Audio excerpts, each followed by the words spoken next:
Hello dear students, M आई agriculture YouTube channel में आप सभी का फिर से स्वागत है। और अपने क्रॉप्स के बारे में डिस्कस करने जा रहे थे।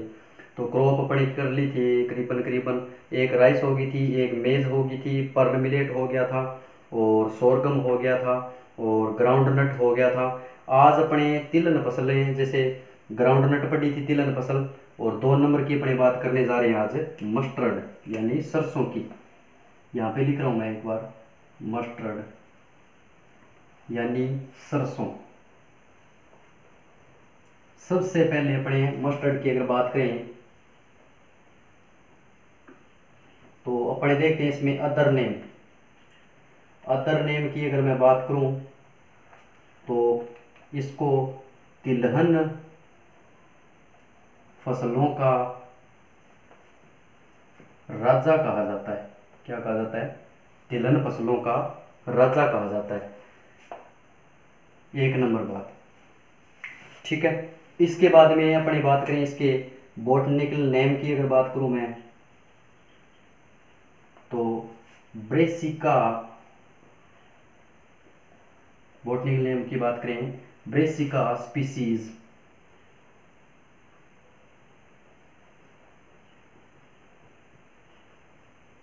ठीक है। अपनी बात कर रहे हैं मस्टर्ड की यानी सरसों पढ़ रहे हैं। सरसों के बारे में अपनी बात करें अदर नेम की तिलहन फसलों का राजा कहलाता है। और बॉटनिकल नेम की अगर बात करूं तो ब्रेसिका स्पीसीज। इसके बाद में इसकी बात करें फैमिली की, जो इसकी फैमिली है वो है क्रूसीफेरी। कौन सी है? क्रूसीफेरी। बहुत ज़्यादा इंपॉर्टेंट है ये, ठीक है। अपने अदर नेम की बात कर रहे हैं तिलहन, बॉटनिकल स्पीसीज और क्रूसीफेरी। इसके बाद में अपने बात करेंगे इसके ओरिजिन पैलेस की। इसका ओरिजिन पैलेस जो है वो इंडिया ही माना जाता है। कौन सा? इंडिया यानी भारत ही माना जाता है मोस्टली, ठीक है। नेक्स्ट अपने बात करें इसके एक है इसके अंदर DRMR यानी DRMR एक इंस्टीट्यूट है, सरसों अनुसंधान संस्थान। सरसों अनुसंधान संस्थान कहाँ पे है सर? ये है सेवर भरतपुर के अंदर। सेवर भरतपुर जो अपने राजस्थान के अंदर क्या है, ये DRMR है। इसके बाद में अपनी बात करें कि इंडिया की अगर बात करूं मैं कि इंडिया की जो तिलहन फसल है वो कौन सी है प्रमुखतः, तो इंडिया की अगर बात करें तो अपने मूंगफली का नाम आता है जो अपने पड़ी थी। वो सबसे ज़्यादा भारत की अगर प्रमुख फसल माने तो वो कौन सी है? इंडिया की मूंगफली। अपने बात करें राजस्थान की, जो राजस्थान है इसकी जो मुख्यतः फसल मानी जाती है वो मानी जाती है सरसों, प्रमुख फसल मानी जाती है।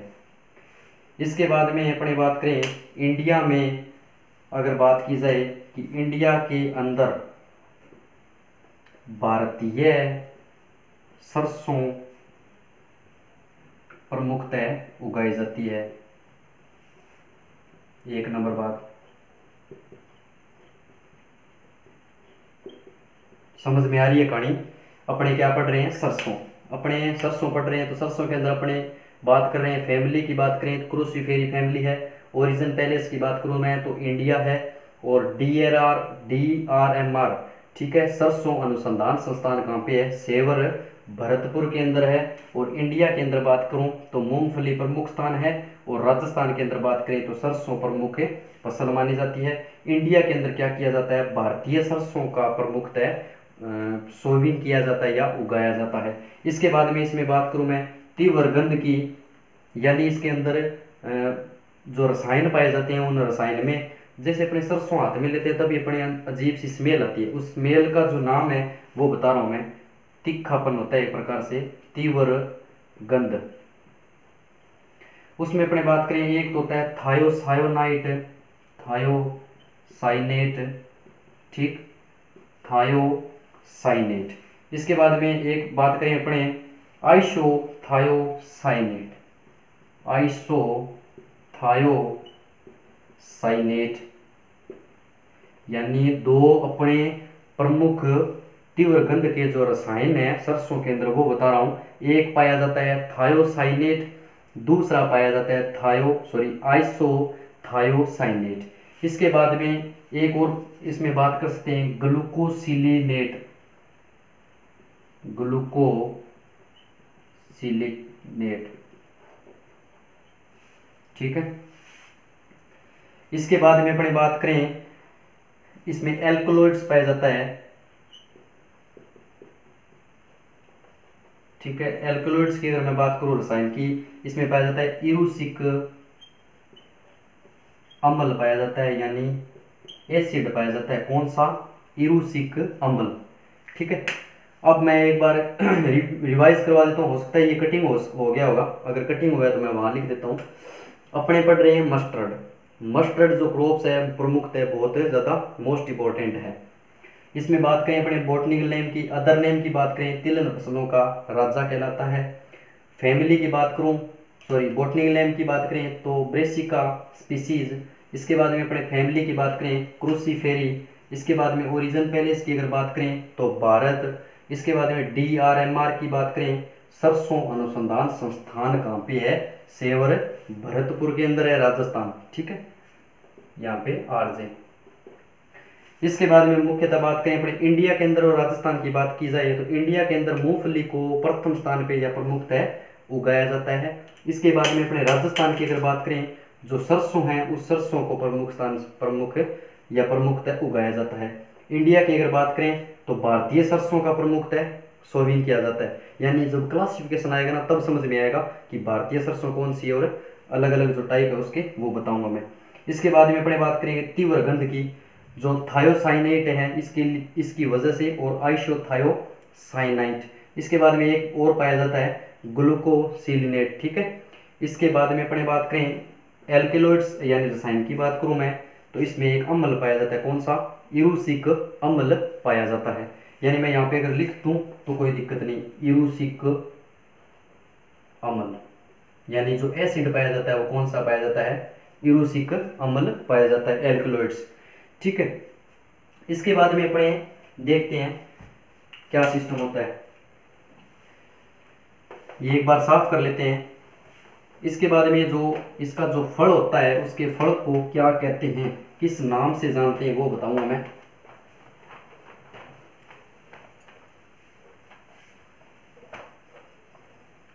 इसके फल को सिलुकोआ के नाम से जाना जाता है। सर्वप्रथम बात करते हैं अपने इसके फल की।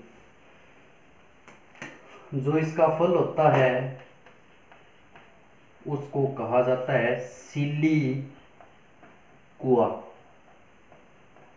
अजीब सा नाम है सुनने के लिए तो, पर मोस्ट इंपॉर्टेंट क्वेश्चन बनता है इसका। मस्टर्ड का जो फल है उसको क्या कहा जाता है? सिलिकुआ कहा जाता है, यानी फ्रूट टाइप को क्या कहा जाता है? सिलिकुआ कहा जाता है। अब इसके बाद में एक क्वेश्चन आता है, सरसों जो होता है ना अपना, उसके साथ एक वीड है, कौन सा? सत्यानाशी। सत्यानाशी, यानी जो सत्यानाशी है इसके बीज, यानी सरसों के सीड प्लस इसके सीड अगर मिल जाए दोनों के तो कौन सा रोग होता है? मनुष्य अगर उस तेल को पी ले या खा ले, यानी सरसों के साथ में सत्यानाशी के बीज मिल जाता है तो कौन सा रोग हो जाता है? ड्रोपसी रोग हो जाता है। ड्रोपसी बीमारी, कौन सी? ड्रोपसी बीमारी। वाइवे के अंदर पूछा जाता है, बहुत बार पूछा जाता है, ठीक है। जहाँ पे इंटरव्यू होता है वहाँ पे भी पूछा जाता है कि जो सरसों है उसके साथ कौन से ऐसे वीड का सीड मिल जाए जिससे ड्रोपसी बीमारी होती है, तो कौन सा है वो? सत्यानाशी है, ठीक है। ऐसे भी पूछा जा सकता है कि सरसों के साथ सत्यानाशी के सीड मिलने से कौन सी बीमारी हो सकती है? ड्रोपसी बीमारी हो सकती है, ठीक है, मनुष्य के अंदर। इसके बाद में अपनी बात करें डिस्ट्रीब्यूशन की, वितरण की अगर मैं बात करूं तो जो सबसे पहले अपनी बात करें विश्व की, तो विश्व में एरिया प्लस प्रोडक्शन में किसका स्थान आता है? भारत का, यानी इंडिया का स्थान आता है, ठीक है। अब मैं बात करूं इंडिया की, तो इंडिया के अंदर सबसे ज़्यादा एरिया अगर देखा जाए तो राजस्थान का। समझ में आ गई कहानी। अब बात करूं मैं राजस्थान की, तो सबसे ज़्यादा गंगानगर, ठीक है, और अलवर। अब सर यहाँ पे अलग अलग बताओ। तो गंगानगर जो है वो एरिया के अंदर क्या है, सबसे ज़्यादा ग्रो करवाया जाता है। अलवर के अंदर क्या होता है सर, प्रोडक्शन जो होता है ना, सबसे ज़्यादा उत्पादन कहाँ पे होता है, अलवर के अंदर होता है। दो बातें निकल रही है यहाँ पे। अगर राजस्थान का प्रश्न आए कि राजस्थान में सबसे ज़्यादा सरसों उगाई जाती है कहाँ पे, गंगानगर के अंदर। सबसे ज़्यादा उत्पादन कहाँ पे होता है, अलवर के अंदर, ठीक है। इसके बाद में मैं बात करूँ टेस्ट वेट की, तो 6 से 7 ग्राम टेस्ट वेट किसका होता है, सरसों का होता है। मैंने पहले बताया था एक दिन सीड इंडेक्स और टेस्ट वेट। सीड इंडेक्स जो होता है वो बताया था, और टेस्ट वेट भी बताया था कि क्या होता है। जो टेस्ट वेट अपना होता है वो जो सरसों का है वो 6 से 7 ग्राम में होता है। इसके बाद में अपने जो आएगा इसका सरसों का क्लासिफिकेशन आएगा। क्लासिफिकेशन मोस्ट इंपॉर्टेंट है, ठीक है। एक बार बात कर लेते हैं मस्टर्ड की। जो फल है अपना सिलिकुआ कहलाता है। सरसों के अंदर सत्यानाशी के सीड मिलने से क्या हो जाता है, ड्रॉप सी बीमारी होती है। ये बीमारी किस में हो सकती है, मनुष्य के अंदर रहती है, ह्यूमन के अंदर हो जाती है। इसके बाद में मैं बात करूँ डिस्ट्रीब्यूशन की, विश्व के अंदर एरिया प्लस प्रोडक्शन की बात करें तो इंडिया का प्रथम स्थान आता है। और इंडिया के अंदर बात की जाए एरिया के अंदर, तो राजस्थान का सबसे ज़्यादा एरिया निकलता है। राजस्थान की अगर बात करें अपने, तो एरिया के अंदर सबसे ज़्यादा किसका प्रथम स्थान आता है, गंगानगर का। और प्रोडक्शन की अगर बात करें, उत्पादन की, तो अलवर का प्रथम स्थान आता है।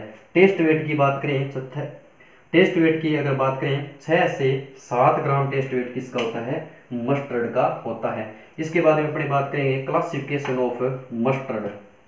किसकी बात करेंगे, क्लासिफिकेशन ऑफ मस्टर्ड।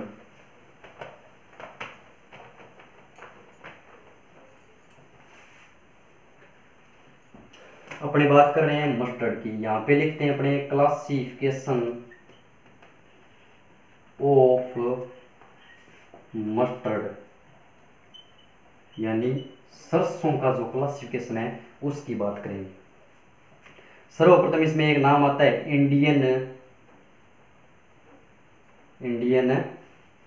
मस्टर्ड। अब सर इंडियन मस्टर्ड कौन सी होती है, जो इंडियन मस्टर्ड होती है उसका बोटनिकल नेम होता है ब्रेसिका जुनसिया। क्या होता है, ब्रेसिका जुनसिया, ठीक है। जो ब्रेसिका जुनसिया होता है इसको क्या बोला जाता है, राया या राहिडा बोला जाता है। क्या बोला जाता है, राया या राहिडा या लाहा। सर सुने नहीं कभी नाम, मैंने भी नहीं सुने थे, पर पढ़ने को मिलते हैं ये नाम, इसके अलग नेम है, ठीक है। यानी इंडियन मस्टर्ड की अगर बात करें पड़े, तो ब्रेसिका जुनसिया इसका बॉटनिकल नेम होता है, और इसको अलग नाम से जाना जाता है राया, राहिडा और लाहा के नाम से जाना जाता है। इसके बाद में आता है 2 नंबर की अगर मैं बात करूं,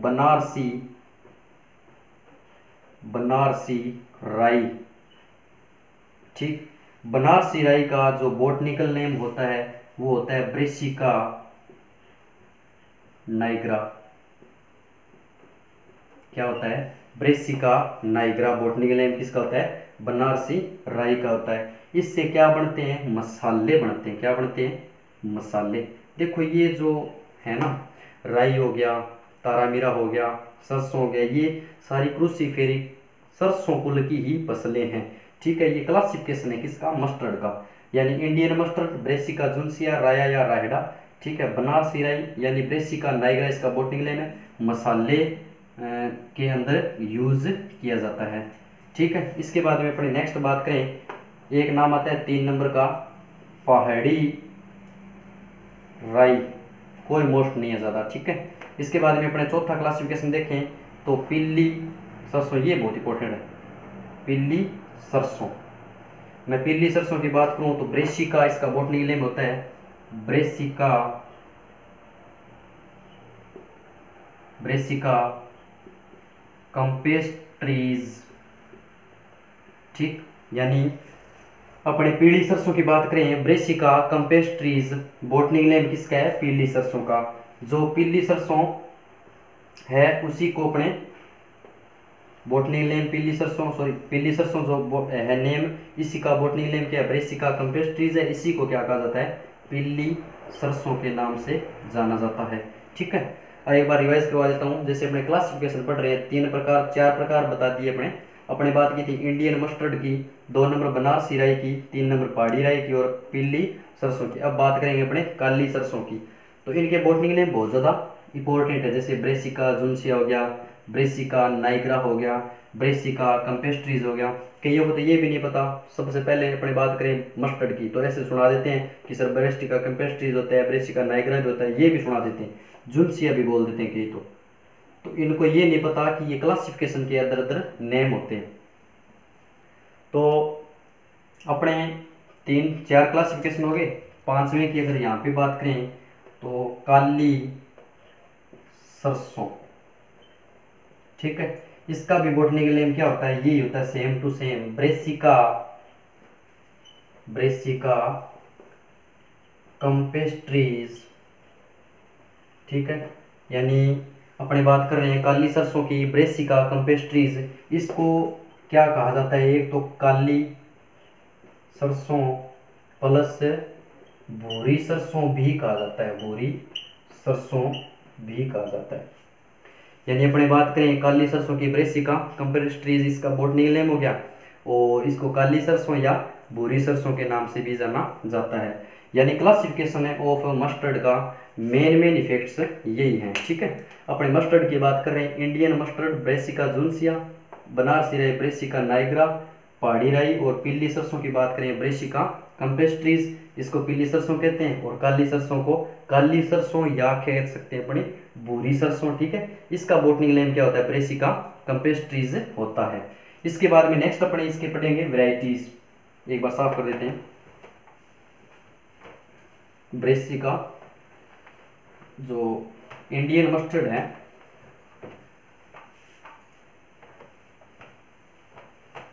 उसकी जो वैरायटीज है उनके बारे में अपने देखेंगे। मोस्ट अपने बात करें यहाँ पे मस्टर्ड की, यहाँ पे बात करेंगे अपने वैरायटीज की, किसमें इसकी जो सबसे फेमस किस्म है बायो 902, इसको बोलते हैं पुस्सा जय किसान। आई हुई है, बहुत बार आता है कंपटीशन एग्जाम में भी बहुत बार आता है। यानी बायो 902 पुस्सा जय किसान इसका दूसरा नाम है कहलाता है। इसके बाद में बात करें अपने पुस्सा बोल्ड वैरायटी सरसों की है। इसके बाद में पुस्सा लक्ष्मी, और इसके बाद में अपने बात करें दुर्गामणि किसकी किस्म है, सरसों की किस्म है। इसके बाद में बात करें अरावली हो गया, श्रवण हो गया, ठीक है, और सीता हो गया, और बसंती हो गया। ज़्यादा लड़कियों के नाम यार हैं इसमें तो, ठीक है, तो कुछ भी लिख सकते हैं अपने। लक्ष्मी हो गया, दुर्गामणि हो गया, अरावली हो गया, श्रवणा हो गया, सीता हो गया, और बसंती हो गया, ठीक है। आशीर्वाद हो गया, आशीर्वाद, ठीक है। यानी मोटी मोटी किस्में अपने ये बात करें तो वैरायटीज की अगर बात करें, नॉर्मल देखें तो फेमस वैरायटी की बात करें तो ये सबसे फेमस है, ये तो नहीं है सीता बसंती, ये कुछ नहीं है ऐसे। आशीर्वाद इंपॉर्टेंट है वैसे तो। इंपॉर्टेंट की बात करूँ तो बायो 902 पुस्सा जय किसान इसका दूसरा नाम होता है। पुस्सा बोल्ड भी बहुत इंपॉर्टेंट है, अरावली और आशीर्वाद और दुर्गामणि। इसके बाद में अपने बात करें NRCHB 506 किसकी वैरायटी है, सरसों की वैरायटी है, बहुत ज़्यादा फेमस हाइब्रिड वैरायटी है। ये क्या है, ये हाइब्रिड है या संकर कह सकते हो आप, ठीक है। NRCHB 506, ठीक है। विश्व की प्रथम संकर किस्म है ये, विश्व की प्रथम संकर किस्म मानी जाती है। सॉरी, प्रथम संकर किस्म। यानी अपने वर्ल्ड की बात करें कि वर्ल्ड के अंदर सर्वप्रथम सरसों की कौन सी किस्म बनी थी, तो ये बनी थी जी NRCHB 506। ये मत याद करना, बसंती, रेप, सितार। ठीक है, मोस्ट अपने चीज इफेक्ट्स देख लें। ये हो गया, पुस्सा बोल्ड हो गया, बायो 902 हो गया। ये किस में आई हुई है, 3-4 बार आ चुके एग्जाम में, ऐसी बात नहीं। इसके बाद में अपने बात करें तो पुस्सा कल्याणी भी बहुत इंपॉर्टेंट है, पुस्सा कल्याणी। ठीक, और तो ज़्यादातर जो इम्पोर्टेंट्स थी वो आएगी। और इसके बाद में अपने बात करें एक NRCHB 101, अपने बात कर रहे हैं NRCHB 101। ये जो इंस्टीट्यूट बताया था ना मैंने, सेवर भरतपुर से निकली हुई है, 2009 में निकली थी। इसकी बात कर लें, 2009 में निकली थी। मोस्ट डाटा ये है, इंपॉर्टेंट इफेक्ट। NRCHB 101 यानी सेवर भरतपुर से निकली थी, DRMR ने निकाली थी, 2009 के अंदर निकली थी। मोस्ट इंपॉर्टेंट टॉपिक है। तो एक बार थोड़ा सा रिवाइज करवा देता हूँ। जैसे किस्म की बात कर रहे हैं अपने, ठीक है, तो किस्मों की अगर बात करें 902, बायो 902, पुस्सा जैक्सन इसका मोस्ट अदर नेम है। पुस्सा बोल्ड हो गया, लक्ष्मी, दुर्गामणि, अरावली, श्रवणा, ये अलग अलग है। सीता हो गया, बसंती हो गया, और आशीर्वाद हो गया। इसके बाद में बात करें अपने मोस्ट इंपॉर्टेंट की, अगर संकर किस्म की बात की जाए तो NRCHB 506, और विश्व की प्रथम संकर कौन सी है, ये है NRCHB 506। इसके बाद में पुस्सा कल्याणी मोस्ट इंपॉर्टेंट है तो। इसके बाद में बात करें NRCHB 101, जो सेवर में जो है DRMR जो था, सरसों का अनुसंधान केंद्र था, उसने निकाली थी। कब निकाली थी सर, 2009 में निकाली थी इसको। ठीक है, तो ये हो गए मोस्ट इंपॉर्टेंट इफेक्ट्स। अब इसके बाद में अपने देखेंगे जो सरसों हैं उसका क्लाइमेट क्लासिफिकेशन देखेंगे, क्लाइमेट के बारे में पढ़ेंगे।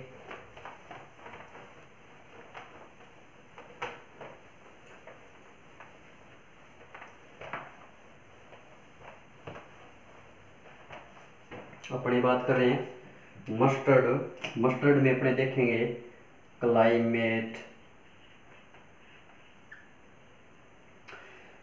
में अपने सर्वप्रथम देखें तो इसके लिए जो कोल्ड रीजन होता है वो क्षेत्र अपने को सर्वप्रथम चूज करना होता है। यानी ठंडा वातावरण चाहिए, ठंडा वातावरण सरसों के लिए उपयुक्त माना जाता है, 1 नंबर की बात। इसके बाद में अपने टेम्परेचर की अगर मैं बात करूं, 10 से 15 डिग्री सेंटीग्रेड पे क्या होता है, मोस्टली उपयुक्त मानी जाती है ये जर्मिनेशन के लिए।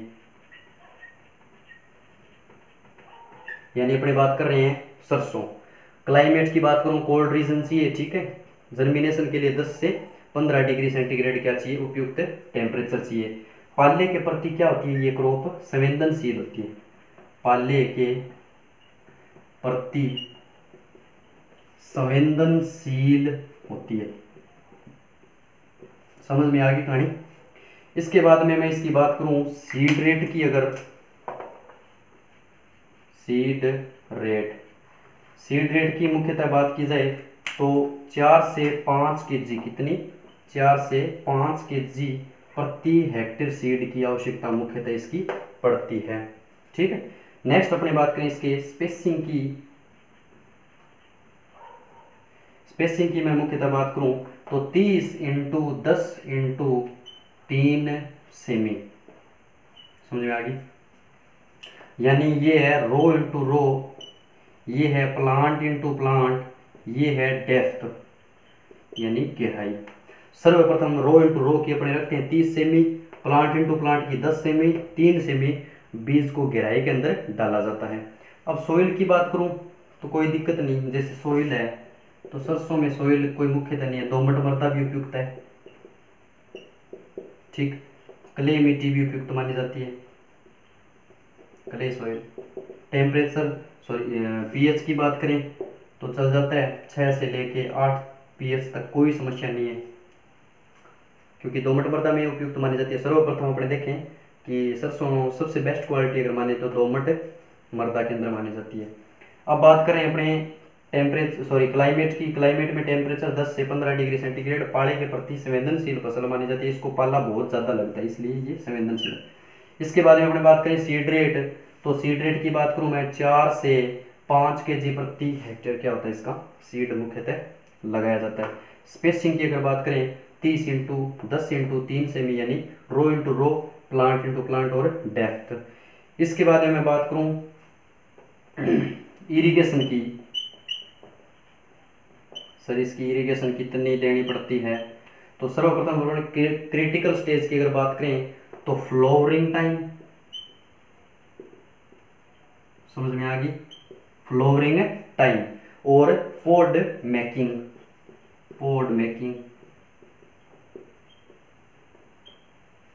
फ्लावरिंग टाइम यानी फूल आते समय, समझ में आ गई, पोड यानी फलियां बनते समय, और लास्ट और सिंचाई अपने को चाहिए अपने को डफ अवस्था यानी पकाव के समय। यानी अपने बात कर रहे हैं सरसों की, तो सरसों में जो इरिगेशन का क्राइटेरिया है, जो इरिगेशन की क्रिटिकल स्टेज मानी जाती है वो 3 स्टेप्स में मानी जाती है मुख्यतः। यानी अपनी बात कर सकते हैं फूल आते समय तो करनी ही करनी है, अगर फूल आते समय नहीं करेंगे तो पोड मेकिंग का तो सवाल ही नहीं पैदा होता। यानी क्रिटिकल स्टेज की अगर बात की जाए तो फ्लोवरिंग टाइम अपने को सिंचाई देनी है। उसके बाद में अगर फ्लोवरिंग टाइम दे दी अपने को तो मुख्यतः अपने को पोड के मेकिंग के समय अपने को फलियां बढ़ते समय क्या करना है, सिंचाई को देना है। मुख्यतः लास्ट में अपने पकाव के समय देना है, उसके बाद में कोई समस्या नहीं है। यानी इरिगेशन की अपने अगर क्रिटिकल स्टेज माने तो 3 प्रकार हैं क्रिटिकल स्टेज, कितनी है 3 क्रिटिकल स्टेज मानी जाती है। इसके बाद में मैं बात करूं, ये हो ही गया अपने सीड रेट हो गया, स्पेसिंग हो गया, इरिगेशन हो गया। अब टॉपिक आता है वीड, तो छोटे छोटे टॉपिक हैं, कोई दिक्कत नहीं, क्रॉप में कंप्लीट हो जाएगी, ज़्यादा बड़ी तो है ही नहीं ये।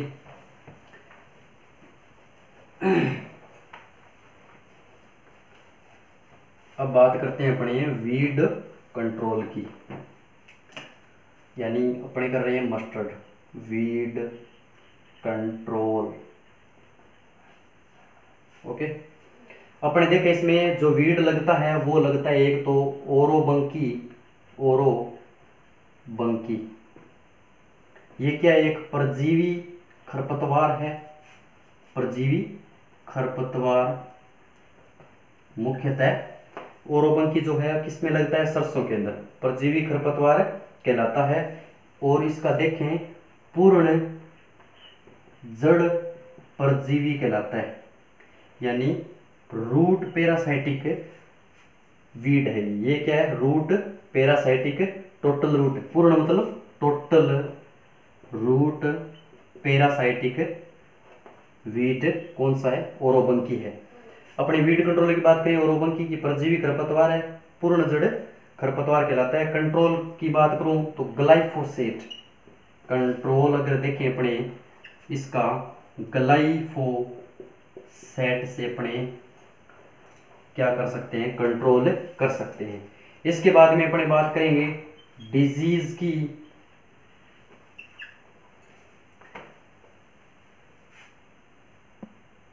अपने बात कर रहे हैं जैसे वीड कंट्रोल की बात कर ली, अब अपने देखते हैं डिजीज। इसमें एक होता है सफेद रोली, मैं कंट्रोल बता देता हूँ स्पष्ट रूप से।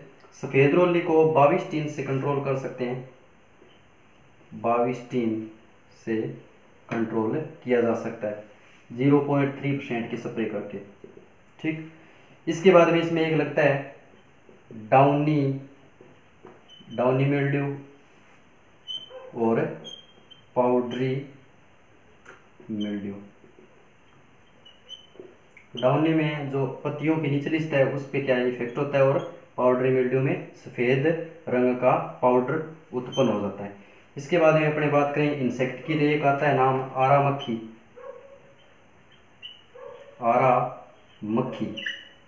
जो आरा मक्खी है वो अंकुरण के 7 से 10 दिन बाद नुकसान पहुंचाती है। जो ये आरा मक्खी है अपनी, ये अंकुरण के 7 से 10 डेज आफ्टर ऑफ जर्मिनेशन, ठीक। यानी ये इफेक्ट कब करती है, 7 से 10 दिन बाद अंकुरण के 7 से 10 दिन बाद ये क्या करती है, आरा मक्खी नुकसान पहुंचाती है। ठीक है, इसके बाद में आता है एफिड, यहाँ पे लिख देता हूँ मैं, एफिड प्रमुख कीट माना जाता है, प्रमुख कीट माना जाता है किसका, सरसों का एफिड प्रमुख कीट माना जाता है। इसको चेपा भी कहते हैं, क्या बोलते हैं, चेपा बोल दो, चिपका बोल दो, कोई समस्या नहीं। अदर अदर नेम तो बहुत होते हैं रोगों के भी। तो अपने क्रॉप कर ली थी राइस, राइस के अंदर वीड कंट्रोल देखें, ओरोबंकी का देखें तो ओरोबंकी बहुत इंपॉर्टेंट है। ओरोबंकी में परजीवी खरपतवार कहलाता है और पूर्ण जड़ परजीवी कहते हैं इसको, टोटल रूट पैरासाइटिक बोलते हैं। कंट्रोल देखें इसका तो ग्लाइफोसेट का कंट्रोल किया जाता है। इसके बाद में अपने मैं डिजीज की अगर बात करूं, रोग की, तो रोग जो मुख्यतः है सफेद रोली लगता है। कंट्रोल देखें तो 22 से कंट्रोल कर सकते हैं, 0.3% डाल के स्प्रे करके, स्प्रेयर। इसके बाद में अपने बात करें डाउनी मिल्ड्यू भी रोग होता है, पाउडरी मिल्ड्यू भी होता है, तो ज़्यादा डिटेल में जाने की अपने को जरूरत नहीं है। आरा, इसके बाद में लगता है एक कीट ओ आरा मक्खी।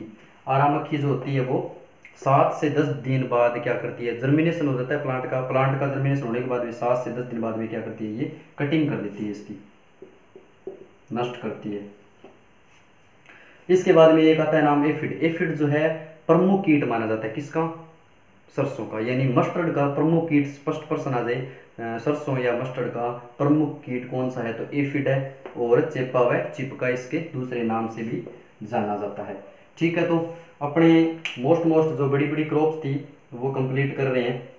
इसमें अपने कौन कौन सी बता रहा हूँ मैं, एक बार रिवाइज करवा देता हूँ थोड़ा सा। राइस कर ली थी, मेज कर लिया था, पर्ल मिलेट भी कर लिया और सोरगम भी कर लिया, ग्राउंड नट डिटेल में कर ली थी बढ़िया तरीके से। इसके बाद में आज अपने कंप्लीट कर लिया है मस्टर्ड को। ठीक है, नेक्स्ट वीडियो में नेक्स्ट क्रॉप अपने करवा देंगे, कोई समस्या नहीं। यानी अपने टोटल क्रॉप्स लगभग 19 एक पढ़नी है और 19 में से अपने क्रॉप पढ़ चुके हैं 1 2 और 3 और 4 और 5 और 6, यानी मोस्ट अपने क्रॉप्स पढ़ चुके हैं। यानी राइस पढ़ लिया, मेज पढ़ लिया, पर्ल मिलेट और सोरगम और ग्राउंडनट और मस्टर्ड। इसके बाद में नेक्स्ट वीडियो में अपने नेक्स्ट क्रॉप होएगी, वो बढ़िया तरीके से इसी तरीके से कवर करेंगे। बढ़िया तरीके से नोट्स बनाते रहिए, और नोट्स बनाओगे तो हैंड रिटन अगर नोट्स बनेगा तो अपने पास खुद का एक तो कॉन्फिडेंस होएगा कि खुद के नोट्स हैं, दूसरी बात अपने को बढ़िया तैयारी करने के लिए मौका मिल जाएगा। पढ़ते रहिए। जय जवान जय किसान। Okay, best of luck.